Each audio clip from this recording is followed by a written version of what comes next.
दोस्तों, आज हम लोग एक नई वीडियो सीरीज शुरू करने जा रहे हैं। जो वीडियो सीरीज के अंतर्गत हम लोग किस चीज़ों की बात करेंगे, तो छत्तीसगढ़ के प्रमुख मंदिर। तो कुछ मंदिर नए हैं, आधुनिक काल के बने हुए, कुछ मंदिर काफ़ी ज़्यादा पुराने हैं, तो उनको देखेंगे। परीक्षा के हिसाब से भी ये इम्पोर्टेंट रहेगा। साथ ही साथ जिला दर्शन बोल सकते हो, या आपको घूमने जाना है तो उसके हिसाब से भी थोड़ा बहुत जो है इंफॉर्मेशन आपको मिल जाएगी इस पे। तो इसी को स्टार्ट करना है, तो हर दिन हम लोग अलग अलग एरिया की बात करेंगे। तो इस बार जो हम लोग बात करने वाले हैं वो आएगा हमारा ये जोन, जिसको हम क्या बोलते हैं, बस्तर संभाग। तो बस्तर संभाग के मंदिरों के बारे में हम लोग एक एक करके बात करना शुरू करेंगे। तो स्टार्ट करते हैं, ज्यादा टाइम वेस्ट नहीं करेंगे और सीधा हम लोग टॉपिक पे आते हैं। तो सबसे पहला संभाग जो फोकस हो रहा है हमारा, जो जिला फोकस होता है बस्तर संभाग के अंतर्गत, कांकेर जिला है। तो कांकेर जिला पता ही है, यदि आप छत्तीसगढ़ में हो, कहीं पे भी हो, यदि आपको थल मार्ग से बस्तर संभाग में पहुंचना है तो कांकेर जिला पार करके जाना ही पड़ेगा। चाहे नेशनल हाईवे 30 हो, चाहे स्टेट हाईवे हो, दोनों कांकेर जिला से ही मिलेगा एंट्री पॉइंट। तो कांकेर में कौन कौन सा मंदिर है जिसको आप दर्शन कर देख सकते हो, तो उसको हम लोग बात करते हैं। तो सबसे पहला मंदिर आएगा हमारा त्रिपुर सुंदरी माता का मंदिर। ये कहाँ पे है? नथिया नवा गांव में है। तो इस चीज को ध्यान रखिएगा, कहाँ पे है? नथिया नवा गांव, त्रिपुर सुंदरी माता का मंदिर है। इसकी विशेषता क्या है? तो यहाँ पे लोग अपनी मनोकामना लेकर आते हैं, और ऐसी मान्यता है कि यहाँ पर हर एक मनोकामना पूरी हो जाती है। यदि आप निसंतान हो तो उनको संतान मिल जाएगी। बाकी जो भी दीन दुखी है उनका दुख भी जो है माता जो है हर लेती है, ऐसा माना जाता है। बहुत प्रसिद्ध मंदिर है, इसको आप ध्यान रखिएगा। इसके बाद एक और मंदिर आता है कांकेर में, ये है शिवानी मंदिर। ये पर्टिकुलरली कांकेर शहर में पड़ता है। तो ये मंदिर के बारे में आप जानिएगा, ये इंपॉर्टेंट मंदिर हो जाता है। ओके, सबसे प्राचीन मंदिरों में से एक है, ये तो है ही है। साथ ही साथ इस मंदिर का एक अनोखा रूप क्या है, यहाँ पे आपको दुर्गा माता और काली माता, इन दोनों का समायोजन मिलेगा। दुर्गा माता और काली माता, ये पूरे विश्व में केवल दूसरा ऐसा स्थान है जहाँ पे दुर्गा माता और काली माता का समायोजन दिखेगा। इसके पहला स्थान कहाँ है? तो कलकत्ता में है। तो कलकत्ता के बाद यदि बोला जाए कहाँ पे ऐसा दिखेगा, तो शिवानी मंदिर कांकेर पे जो है आपको ये चीज दिखेगी, ये ध्यान रखिएगा। इसके बाद बात करेंगे तो सिंहवासिनी मंदिर भी है, ये भी आप ध्यान रखिएगा। काफी ज्यादा फेमस मंदिर है कांकेर जिले के अंतर्गत। इसके अलावा जो और मंदिर आपको मिलेगा, तो गड़िया पहाड़ पे मंदिर मिलेगा। तो कांकेर शहर हमको पता ही है गड़िया पहाड़ के किनारे बसा है। जब कांकेर जिला दर्शन पढ़ रहे थे तो गड़िया पहाड़ मंदिर में ही शीतला माता एक मंदिर है, जिसको कांकेश्वरी माता मंदिर भी कहते हैं। तो कांकेर से याद रखिएगा, कांकेश्वरी माता मंदिर। अब इसके बारे में कहा जाता है, कांकेश्वरी माता मंदिर, उसका फोटो नहीं है मेरे पास। यहाँ पे कहा जाता है कि हजारों वर्ष पहले कंडरा राजा ने यहाँ पर जोत चलाई थी। तो वो कंडरा राजा ने जब जोत चलाई कांकेश्वरी माता मंदिर पे या शीतला मंदिर पे, तो वहां पे जो है कलश चलाने से उनके पूरे कुल का नाश हो गया। तो इस मंदिर पे कलश चलाते नहीं है, ज्योति कलश जो है वो प्रज्वलित नहीं किया जाता है, ये चीज ध्यान रखिएगा। कलश जो है वो प्रज्वलित नहीं किया जाता है।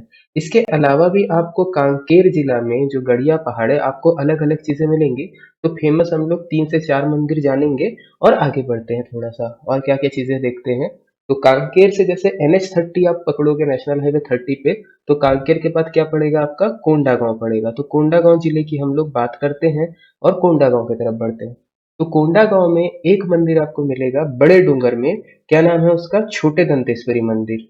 इसमें मान्यता क्या है कि यहाँ पे जो दंतेश्वरी माता और महिषासुर जी का जो वध हुआ था, महिषासुर नामक दैत्य दैत्य जो है, उसका जो वध होता है, संग्राम होता है दोनों का, वो इसी एरिया के आसपास होता है, ऐसा माना जाता है। तो उससे रिलेटेड ये मूर्ति है।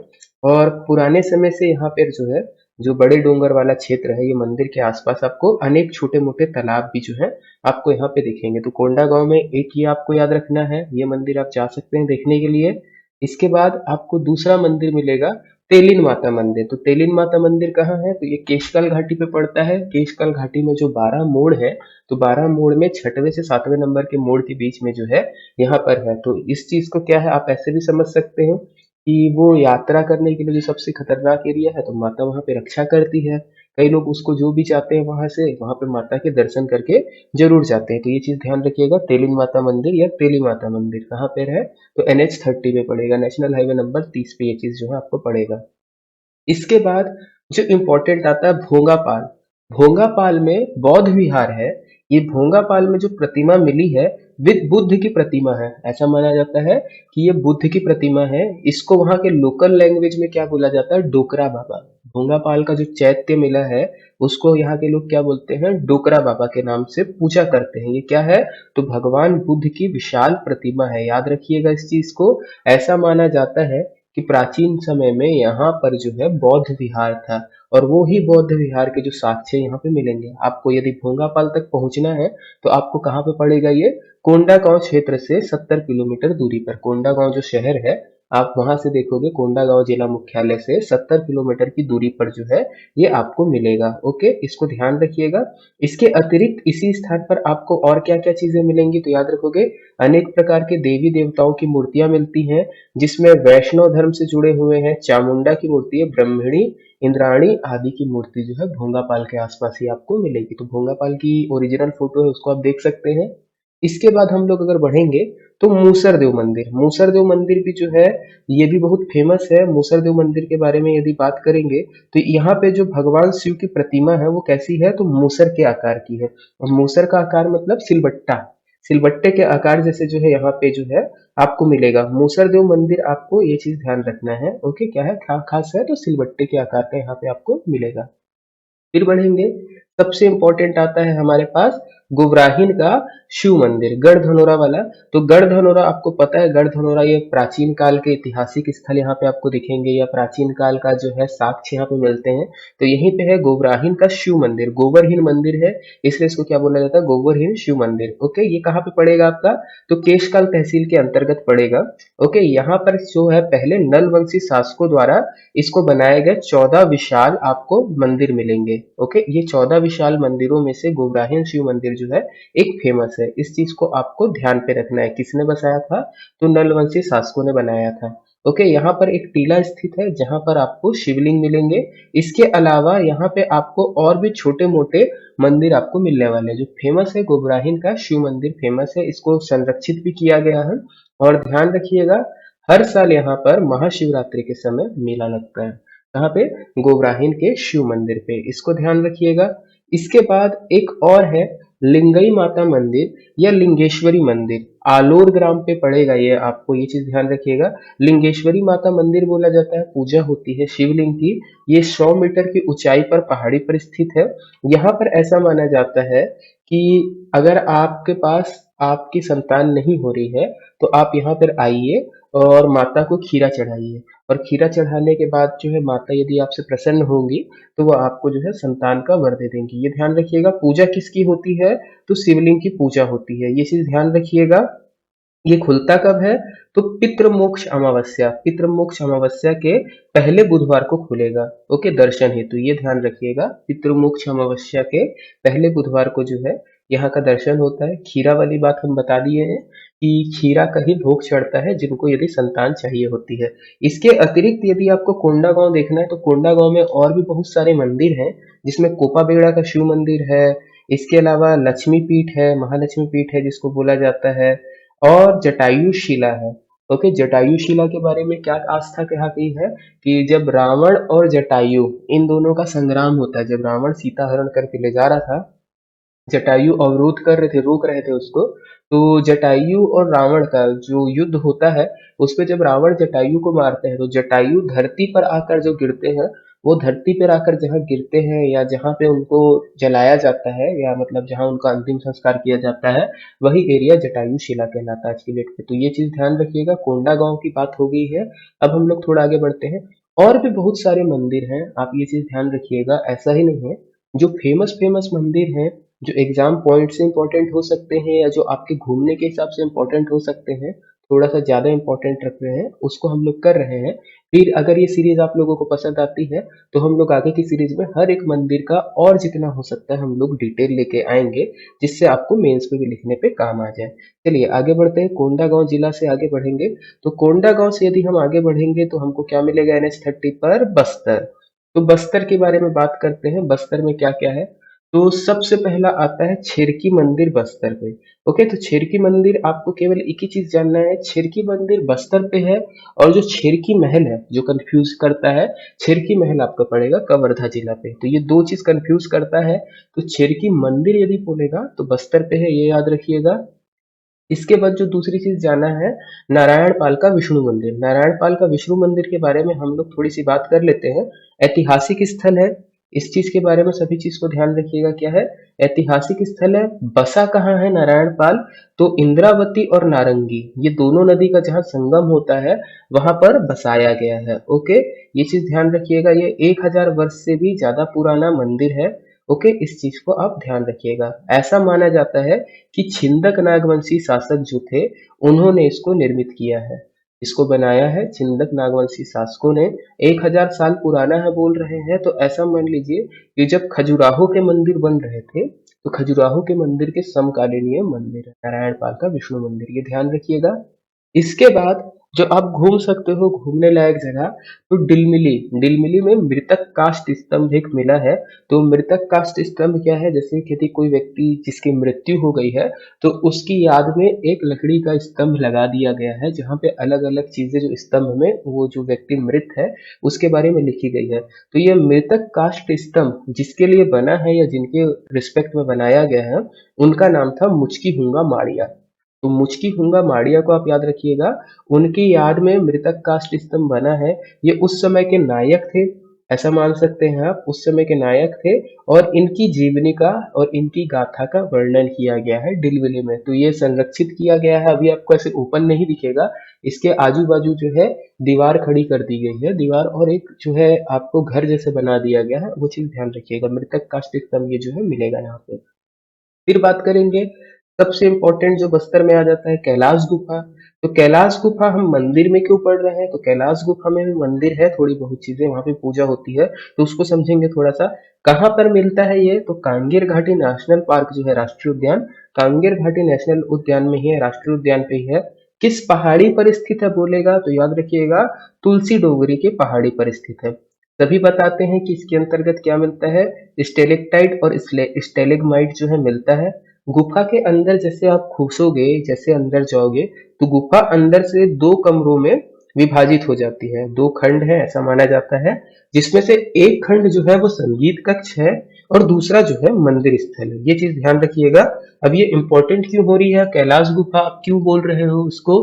तो कैलाश गुफा के बोलने के पीछे जो एक रीजन दिखता है, गुफा में यहाँ पर जगह जगह छोटे छोटे शिवलिंग पाए जाते हैं, शिवलिंग स्थित है, जिसके कारण इसका नाम क्या कर दिया गया है, कैलाश गुफा कर दिया गया है। ये चीज आप जो है ध्यान रखिएगा।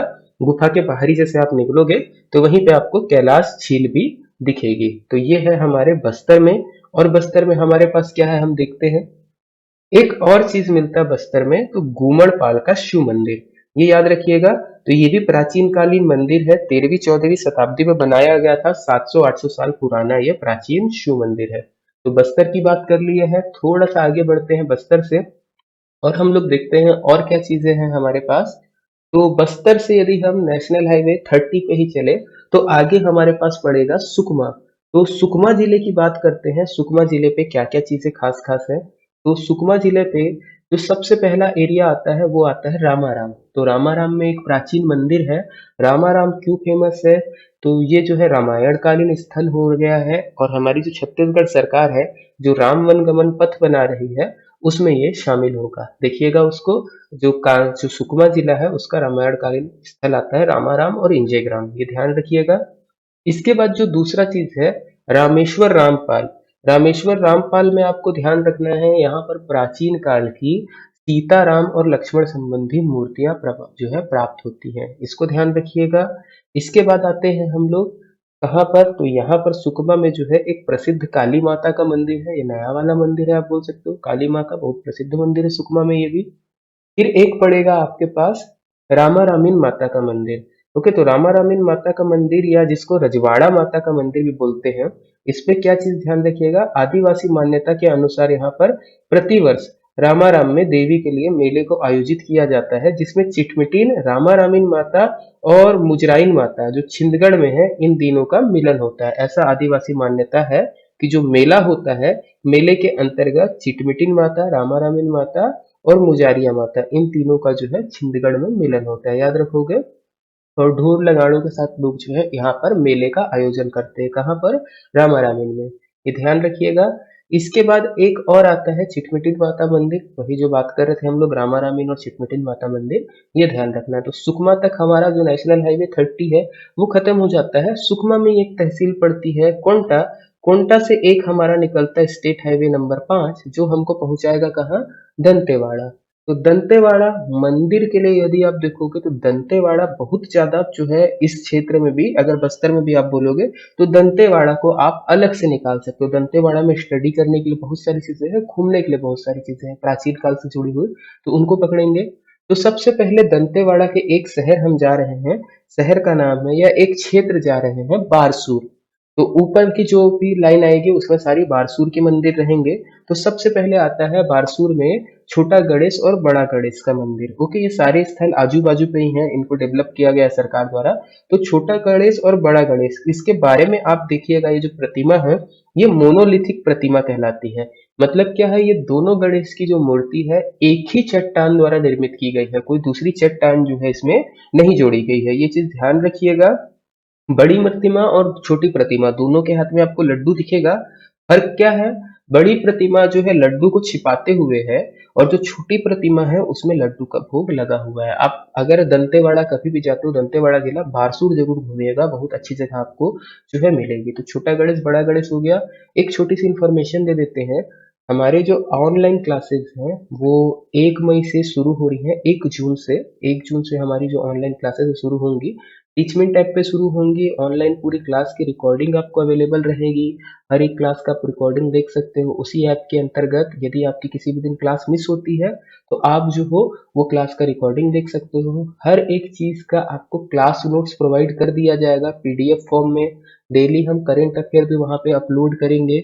इसके साथ साथ आपको यदि क्विज पे भाग लेना है तो हमारा क्विज के लिए टेलीग्राम पे एक ऐप है, हम लोग जो टेलीग्राम पे चलाते हैं, एक ग्रुप हमारा बना हुआ है, आप वो ग्रुप को ज्वाइन कर सकते हो। वहाँ पे डेली क्विज आएंगे, करंट अफेयर से रिलेटेड क्वेश्चन आएंगे, सारी चीजें होंगी।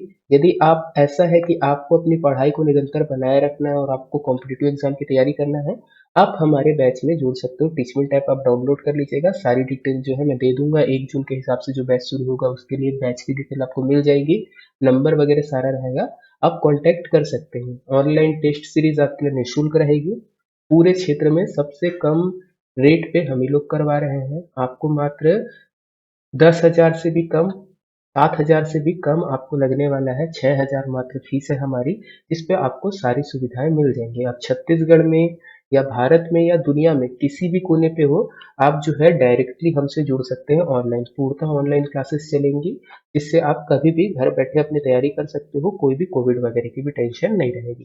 चलिए आगे बढ़ते हैं, मैं सारी चीज़ों का लिंक जो है डाल दूंगा। इस जो वीडियो पे मैं कवर अप नहीं कर रहा हूँ, आप वहां से सारी चीज़ों को देख सकते हैं। Telegram group, Facebook group, WhatsApp, YouTube, आप सारी चीज़ों को देख सकते हैं। बकायदा ऐप का भी लिंक आपके पास रहेगा। तो छोटा गणेश बड़ा गणेश की बात हो गई। बारसूर में ही यदि आप आगे बढ़ोगे तो एक मिलेगा मामा भांजा मंदिर।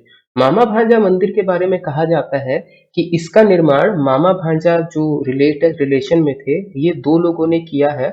जो इनके आर्किटेक्ट हैं वो किसका थे, मामा और भांजा थे। बलुआ पत्थर से ये जो मंदिर है वो निर्मित है। ऐसी मान्यता है यहाँ पर कि मामा और भांजा इस मंदिर के अंदर एक साथ प्रवेश करने नहीं जाते, दर्शन नहीं करते। मंदिर के अंदर आपको क्या मिलेगा, तो शिव जी की प्रतिमा मिलेगी या शिवलिंग मिलेगा, ये चीज ध्यान रखिएगा। शिव मंदिर है, एक ही रात में इस मंदिर का निर्माण हो गया था, ऐसा कहा जाता है, ये ध्यान रखिएगा। देखने में इसका जो शीर्ष है वो काफी ऊंचा है। अंदर से आप मंदिर पे जाओगे और देखोगे कि शीर्ष काफी ऊंचा है, तो आपको भी अचंभा होगा कि पूरी मंदिर जो है कैसे खड़ी हुई है, बलुआ पत्थर से बनी है, कैसे एकदम खड़ी है। बहुत भारी मंदिर लगेगा आपको। ये सारा चीज बहुत अच्छे से सरकार ने विकसित करके रखा है बारसूर में। इसके यदि आगे बढ़ेंगे हम लोग तो बत्तीसा मंदिर, ये भी फेमस है। बत्तीसा मंदिर को आप ध्यान रखिएगा, सारा एक ही रीजन में आता है। बत्तीसा मंदिर हम क्यों बोलते हैं, तो ये मंदिर जो है, मंदिर में कॉलम, 32 कॉलम लगे हैं या 32 खंबे लगे हैं। आप यदि देखोगे तो ऐसे 1 2 3 4 4 ऐसे दिख रहे हैं, 4 × 8, 4 × 8 के इसमें ये जो है खंबे पे ये मंदिर बना हुआ है। 32 खंबे होने के कारण कहा जाता है मंडप में दो मंदिर हैं। आप देखिए यहाँ पे आपको दिख रहा होगा एक मंदिर और दो मंदिर। ये दो मंदिर जो है आपस में जुड़े हुए हैं, ध्यान रखिएगा इसके बारे में। बत्तीसा मंदिर में निर्माण किसने करवाया था इस मंदिर का? तो निर्माण करवाते हैं हमारे एक शासक रहते हैं सोमेश्वर देव। सोमेश्वर देव करवाते हैं। क्यों करवाते हैं? तो अपनी पत्नी या अपनी रानी के लिए, कि वो वहां पे जाकर पूजा कर सके। गर्भगृह में क्या है यहाँ पे बत्तीसा मंदिर पे? तो गर्भगृह में जो है शिवलिंग है। ऐसा माना जाता है कि जो शिवलिंग रखा हुआ है वो बिना किसी घर्षण और ध्वनि के, मतलब ना तो किसी प्रकार का फ्रिक्शन लगता है ना ही कोई आवाज आती है, फिर भी वो जो शिवलिंग है वो 360 डिग्री मतलब पूरा ऐसे एक गोल चक्कर घूमता है। ये याद रखिएगा बत्तीसा मंदिर पे। अगर आप जैसे देखने जाओगे बारसूर पे, तो जैसे एंट्री करोगे तो पहले बत्तीसा मंदिर है, इसके जस्ट पीछे जो है आपको छोटा गणेश बड़ा गणेश का मिलेगा। और अगर आप राइट साइड जाओगे तो दाहिने हाथ तरफ आपको क्या मिलेगा? मामा भाजा मंदिर। मामा भांजा मंदिर से और दाहिने हाथ तरफ आप जाओगे तो चंद्रादित्य मंदिर मिलेगा। ये भी वहीं पे बारसूर में है। इसको किसने बसाया था या बनाया था? तो छिंदक नागवंशी शासक धारावर्ष थे। तो धारावर्ष के सेनापति चंद्रादित्य ने जो है इस मंदिर का निर्माण करवाया है। क्या खास बात है? तो ये मंदिर जो है 12 खंभों पर खड़ा हुआ है, याद रखिएगा। और किसके लिए समर्पित है? तो शिव जी को ये मंदिर जो है समर्पित है। ये है हमारे दंतेवाड़ा में जो बारसूर क्षेत्र है वहां के मंदिर। अगर आप घूमने जाओगे तो ये सारे आजू बाजू ही हैं, आपको दिख जाएंगे। सारे प्राचीन काल के मंदिर है जिनका संरक्षण वर्तमान में सरकार कर रही है। आगे बढ़ेंगे। एक मंदिर मिलेगा बचेली में। बचेली में क्या है? तो महादेव मंदिर है, ये ध्यान रखिएगा। फिर हम लोग बात करेंगे आगे, तो समलूर। समलूर में आपको क्या मिलेगा? तो समलूर में मिलेगा शिव मंदिर, ये चीज ध्यान रखिएगा। ये जो है भक्तों की आस्था का प्रमुख एक केंद्र बन जाता है, याद रखिएगा। बचेली महादेव मंदिर भी जो है ये कहाँ पे है? तो बेलाडीला के पास है, ये चीज ध्यान रखिएगा। फिर आते हैं हम लोग दंतेश्वरी माता मंदिर के बारे में। तो दंतेश्वरी माता मंदिर के बारे में क्या लोक आस्था है या जो क्या कहावत है या क्या कहा जाता है? तो ये मंदिर जो है इसको बनाए थे काकतीय राजा अन्नमदेव। अन्नमदेव जो है काकतीय वंश के पहले राजा, उन्होंने इस मंदिर का निर्माण किया था। ऐसा कहा जाता है कि देवी की पूजा किए थे और देवी से प्रसन्न होकर इनको बोली थी कि आप जहां तक आगे चलोगे मैं तुम्हारे पीछे पीछे आऊंगी, और तुम जितना आगे तक जाओगे तुम्हारा साम्राज्य का विस्तार उतना आगे तक मैं करवा दूंगी। शर्त ये रखती है देवी कि जब मैं चलूंगी तो मेरी जो है तुम पीछे पलट के मुझको नहीं देखोगे। तो राजा आगे चलते रहता है और देवी पीछे पीछे आते रहती है। राजा जो है देवी को ना देखने के लिए क्या करते हैं? देवी की पायल की आवाज सुनते रहते हैं, छन छन आवाज आते रहती है। राजा आगे चलते रहते हैं कि देवी पीछे पीछे आ रही है। जो ये दंतेश्वरी मंदिर दंतेवाड़ा पे है, यहाँ पर दो नदियां हैं जिनके संगम पे है, संखिनी और डंकिनी। तो जैसे राजा नदी पार करते हैं और देवी भी उनके पीछे पीछे नदी पार करती है, तो पानी में जैसे उनकी पायल जाती है आवाज आना बंद हो जाता है। तो राजा को लगता है कि जो है देवी जो है अब शायद पीछे नहीं आ रही, तो राजा पीछे पलट के देख लेते हैं। तो जैसे देवी की शर्त रहती है, देवी कहती है कि जहां तक तुम मेरे को नहीं देखोगे वहां तक मैं तुम्हारा साम्राज्य विस्तार कर दूंगी, और जैसे तुम मुझको देखोगे मैं वहीं पे रुक जाऊंगी। तो राजा जैसे पीछे पलट के देखते हैं अन्नमदेव, देवी अपना आंचल फैलाती है और पूरा नीचे के साइड, याद रखोगे इधर नीचे के साइड इनके साम्राज्य का विस्तार कर देती है। राजा वहीं पर जहां पर देवी रुकती है उन्हीं के उसमें रिस्पेक्ट में एक मंदिर का निर्माण करवाते हैं। नाम क्या है? ये दंतेश्वरी मंदिर। पूरा अन्नमदेव ने निर्माण करवाया है। पत्थरों से निर्मित जो है ये मंदिर है, पूरा जो मंदिर है आपको दिखेगा पत्थरों से निर्मित है। और यहाँ की जो मान्यता है, इस मान्यता के अनुसार इस मंदिर के अंदर यदि आप प्रवेश करते हो या दर्शन करना चाहते हो तो आप सिले हुए कपड़े पहनकर नहीं जा सकते। आपको सिले हुए कपड़े नहीं पहनने पड़ेंगे। वहां पे जो है आप नॉर्मल धोती वगैरह लपेट के ही जो है मंदिर दर्शन के लिए जा सकते हो।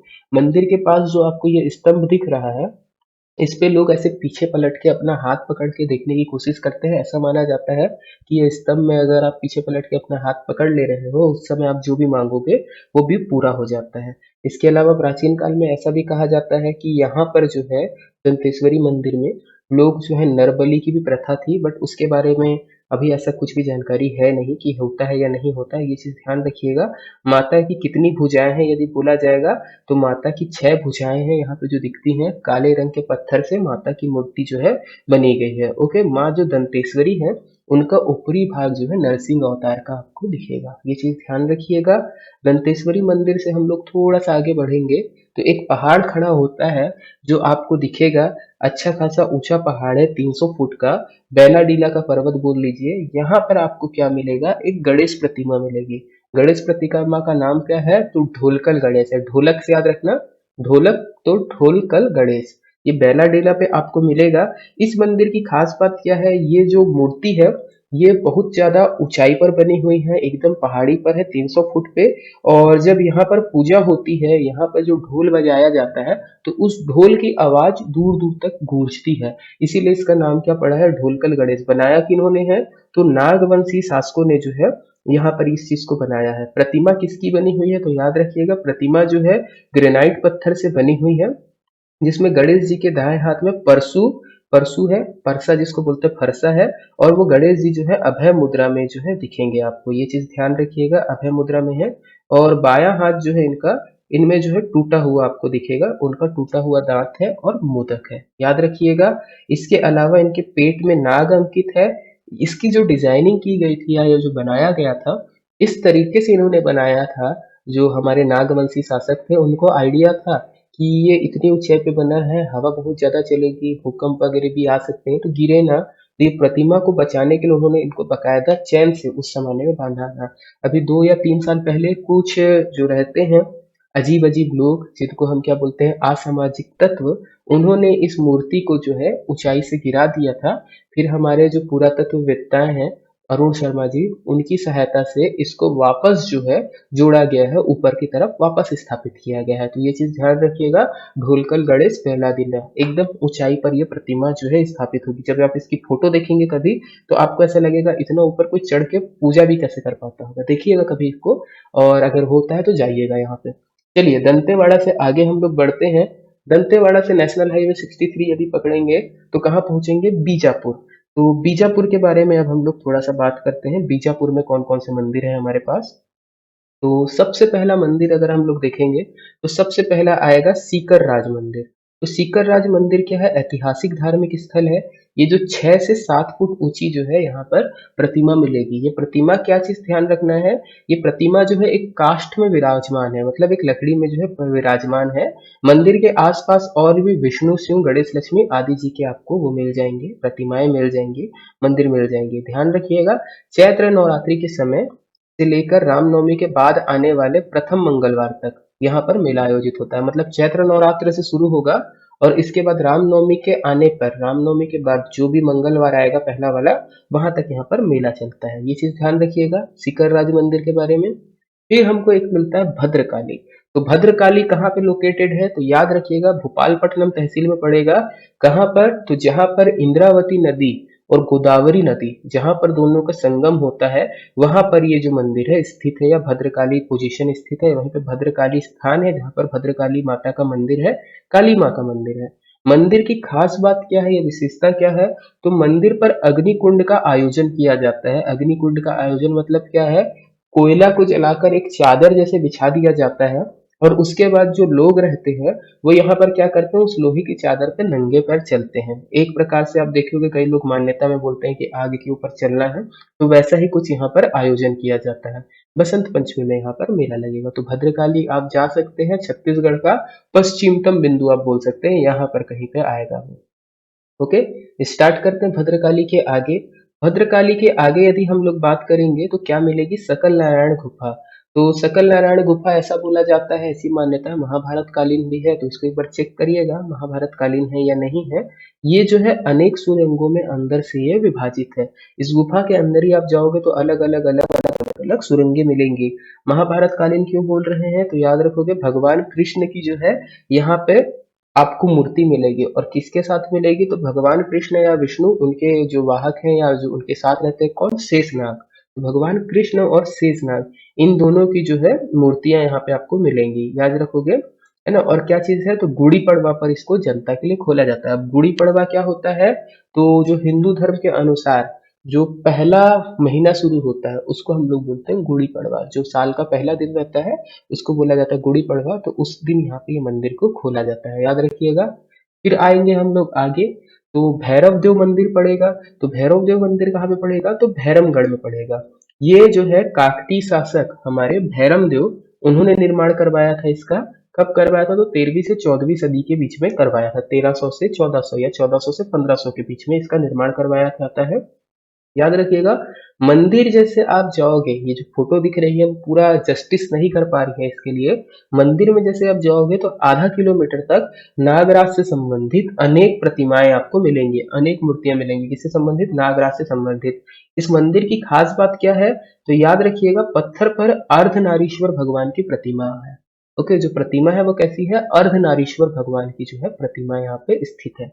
याद रखिएगा इस चीज को। इसके बाद हम लोग आगे बढ़ेंगे। हमारे बस्तर संभाग का आखिरी जिला, जैसे आप घूमते घूमते जाओगे तो कांकेर से हम शुरू किए थे। कांकेर से हम गए थे कहाँ? कोंडागांव। कोंडागांव से बस्तर, बस्तर से सुकमा, दंतेवाड़ा, बीजापुर। बीजापुर से हम अब कहाँ जा रहे हैं? तो बीजापुर से जा रहे हैं नारायणपुर। तो नारायणपुर में यदि हम बात करेंगे तो 3 जगह हमको जानना है। तो सबसे पहला आता है पहाड़ी देवी दंतेश्वरी। तो दंतेश्वरी जो बस्तर संभाग में है, दंतेश्वरी माता का मंदिर बोलेगा तो आपको तो आंख बंद करके दंतेवाड़ा लगाना है। पहाड़ी दंतेश्वरी माता, उन्हीं का आप एक रूप मान लीजिए। ओके, वो है। यहाँ पर आपको क्या चीज ध्यान है? पहाड़ी दंतेश्वरी माता एक ऐतिहासिक पहाड़ी पर ये मंदिर स्थित है। साथ ही साथ यहाँ पर राम दरबार भी जो है उसको स्थापित किया गया है। राम दरबार को स्थापित किया गया है और जो इसका रख रखाव है वो प्रशासन पूरा कर रहा है नारायणपुर में। ध्यान रखिएगा। फिर जो मिलेगा आपको, प्राचीन एक शिवालय मिलेगा। याद रखिएगा, प्राचीन शिवालय, इसको ध्यान रखिएगा आप। और इसके बाद लास्ट चीज आपको ध्यान रखना है, क्या है वो? रामकृष्ण आश्रम। मंदिर में मैं डाल रहा हूँ रामकृष्ण आश्रम को। ये रामकृष्ण आश्रम भी देख लीजिएगा। इसकी स्थापना या इसकी शुरुआत होती है 1985 में, 1985 में। 1985 में इसकी शुरुआत होती है। क्यों किया गया है? तो अबुझमाड़ी जो लोग हैं, अबुझमाड़ी जनजाति के लोग, उनके उत्थान के लिए यहाँ जो है इसको स्थापित किया गया है, बनाया गया है। यहाँ पर क्या क्या आपको मिलेगा? तो शिक्षा से संबंधित चीजें मिलेंगी, स्वास्थ्य से संबंधित चीजें मिलेंगी, और भी बाकी चीजें जो है सब अनेक प्रकार की सामाजिक सुविधाएं जो है आपको यहाँ पर मिलेंगी। तो एक छोटा सा हम लोगों ने ट्राई किया है बनाने का मंदिर को लेके। अगर आपको ये चीज पसंद आती है तो बताइएगा, हम आगे भी इसको लेके आएंगे। आपको हमारा एफर्ट कैसा लग रहा है आप उस चीज को कमेंट में बता सकते हैं। यदि आपको क्लास ज्वाइन करना रहेगा तो 1 जून से हमारी क्लासेस शुरू होंगी। मॉर्निंग बैच में भी चलेंगे, इवनिंग बैच में भी चलेंगी। आप में से यदि कोई भी इंटरेस्टेड है आप ज्वाइन कर सकते हैं। मैं सारी डिटेल आपको पूरी आपके डिस्क्रिप्शन में और कमेंट पे डाल के रखेंगे। तो हमारी टीम की तरफ से पूरा काम किया जा रहा है। उम्मीद है आपको ये चीजें पसंद आई होंगी। तो अभी इसको ओवर करते हैं। धन्यवाद।